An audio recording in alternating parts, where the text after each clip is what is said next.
మీరు ఎలక్షన్లో ఇప్పుడు కేసీఆర్ రేవంత్ కంటే దరిదాపుల్లో కాకుండా అట్లీస్ట్ ఎంతో కొంత ఖర్చు పెట్టలేదా? లేదండి, నేనేం రూపాయి పంచలేదా మీరు? ఒక్క రూపాయి కామారెడ్డిలో ఒక్క రూపాయి ఇవ్వలేదు, ఒక్క మద్యం సీసా పంచలేదు. నేను 29వ తారీఖు నాడు 2 సినిమాలు చూశాను, ఇంట్లో కూర్చుండి ఓటీటీ పెట్టుకొని. భగవంత్ కేసరి అండ్ స్కంద సినిమాలు 2 చూశాను. నేను జబర్దస్త్ ప్లస్ సినిమాలు ఇవి బాగా అంటే ఎంటర్టైన్మెంట్ తప్ప కామెడీ ఎక్కువ అంతే, ఎంజాయ్మెంట్దే చూస్తాము.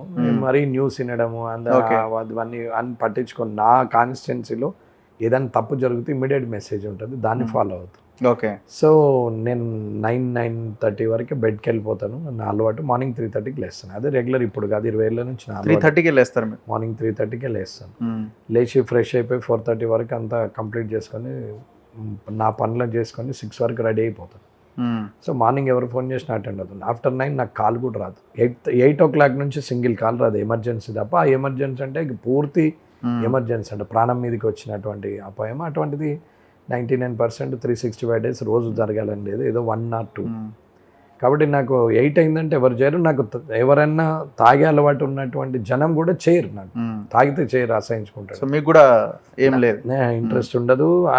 లేదు, ఎవరేం సత్యపుసలమని నేను చెప్పాను. కానీ దేనికైనా ఒక లిమిట్ ఉండాలా, ఒక సిస్టమ్ ఉండాలి. నాకు 2-3 ఫ్రెండ్స్ ఉంటారు, లేదంటే నా రిలేటివ్స్, మా బావలు, అన్నలు, వీళ్ళతో ఏదో ఫ్యామిలీ ఫంక్షన్లో రేర్, మంత్లీ వన్స్, ట్వైస్, లేదా ఇయర్లీ ఒక 4-5 times, అంతే తప్ప దాని మీద పెద్ద ఇంట్రెస్ట్ ఉంది. సో నా పాయింట్ నాకు నచ్చింది ఎక్కడ అంటే, మీరు ఒక పాయింట్ ఎలక్షన్లో బాగా ప్రొజెక్ట్ చేశారు, అంటే ఇటు కేసీఆర్ రేవంత్ రెడ్డి మీద.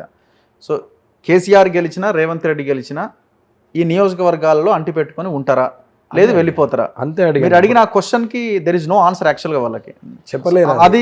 అది బాగా వర్కౌట్ అయింది, ప్రజల్లో బాగా వెళ్ళిన పాయింట్ అదొకటి. నేను అదే అడిగాను అనమాట. బై ఎలక్షన్ కంపల్సరీ కదా, ఎవరు గెలిచినా, ఈయన గెలిచినా బై ఎలక్షన్, ఆయన గెలిచినా బై ఎలక్షన్. అసలు రాష్ట్రంలోనే బై ఎలక్షన్ రావద్దని ఉండే, అదే జరిగింది.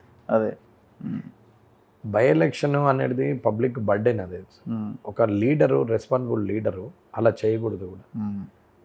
దానివల్ల వచ్చే నష్టము నీ ఫ్యామిలీలోనే మెంబర్స్లో, జస్ట్ లైక్ ఒక ఫ్యామిలీ, స్టేట్ ఒక ఫ్యామిలీ, అందరూ మనం ఒక కుటుంబం. నష్టం ఎవరికి జరుగుతుంది?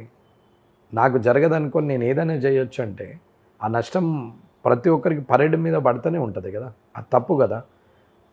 మీరు నిజంగానే మీరు ఒక కాన్స్టిట్యున్సీలో సీరియస్గా చేయండి, గెలవండి, ఎవరు వద్దన్నారు? అవును.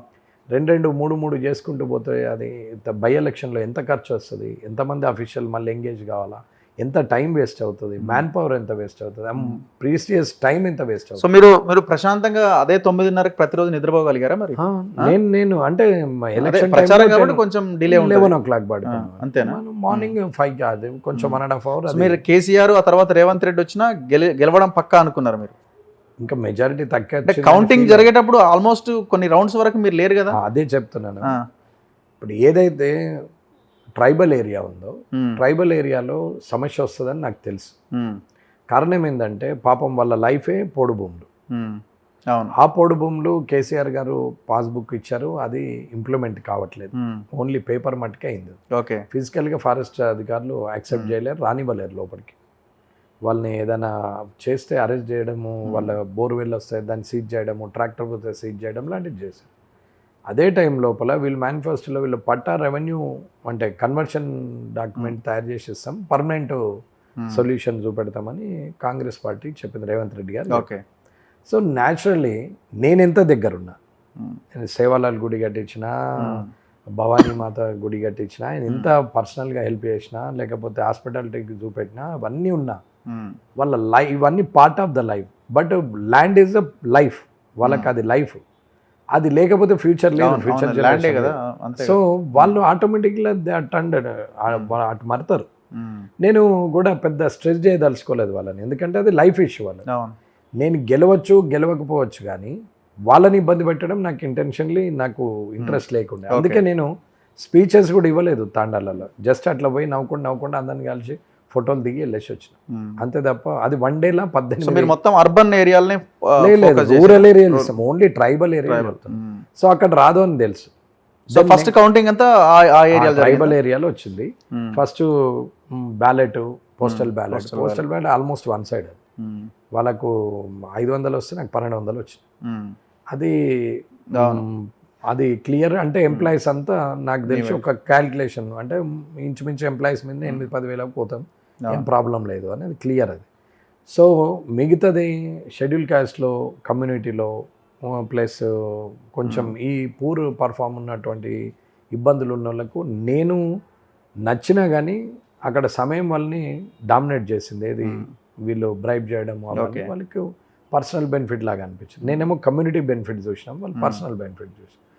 కమ్యూనిటీ బెనిఫిట్ ఒక దగ్గర 25 లక్షలు పెట్టి ఒక ఫంక్షనల్ కట్టించాం. వాళ్ళు అడిగింది చిన్నది, ఒక 2-3 లక్షలది ఒక హాల్ కట్టేయమని అడిగితే నేనేమన్నా మీకు ఇయర్లీ రిటర్న్స్ ఉండేటట్టు చేయాలి, ఎప్పుడు కూడా ఇన్వెస్ట్మెంట్కి రిటర్న్స్ ఉండాలి, మీరు ప్రతిసారి లీడర్ దగ్గరకు పోయి చేయి చాపద్దు, ఫస్ట్ అండ్ ఫైనల్ ఇక్కడికి ఆగిపోవాలా, మీకే రిటర్న్స్ రావాలి కాబట్టి మీకు ఆ ఏరియాలో ప్లేస్ ఉంది, నేను ఫంక్షనల్ కట్టిస్తాను, కనీసం 10 పెళ్ళిళ్ళు మీయే అవుతాయి, వేరే వాళ్ళు కిరాయి తీసుకోకుండా సరే మీ పెట్టే ఖర్చు పైసలు మీకే ఇన్కమ్ ఉంటుంది, కనీసం 2-3 లక్షలు సంవత్సరానికి వస్తే ఈ పూర్ కమ్యూనిటీలో మీకు కంపల్సరీ ఒక 5 ఏళ్లలో మీరు స్ట్రెంగ్తన్ అయిపోతారు కాబట్టి అని చెప్పి 20-25 lakhs పెట్టి చేయించి 25 votes వచ్చి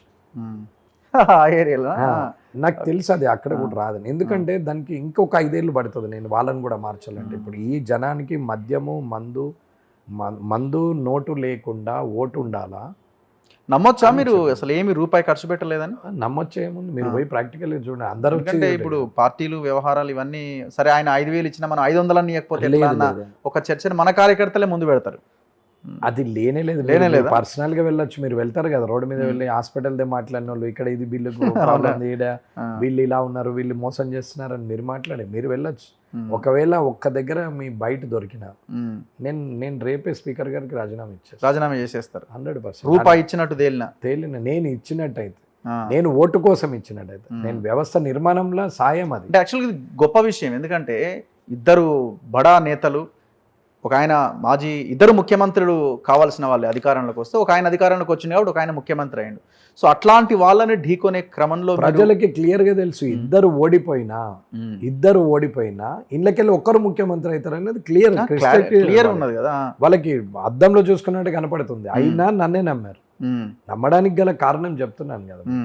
కానీ ఆ క్లారిటీ ఎందుకు వాళ్ళకి రాలేదు అంటే, ఒకవేళ ఆయన గెలిచినా, ఎవరో ఒకరు గెలిచినా ముఖ్యమంత్రి అయితే మాకు చాలా గొప్ప పనులు జరుగుతాయని వాళ్ళు ఎందుకు అనుకోలేదు?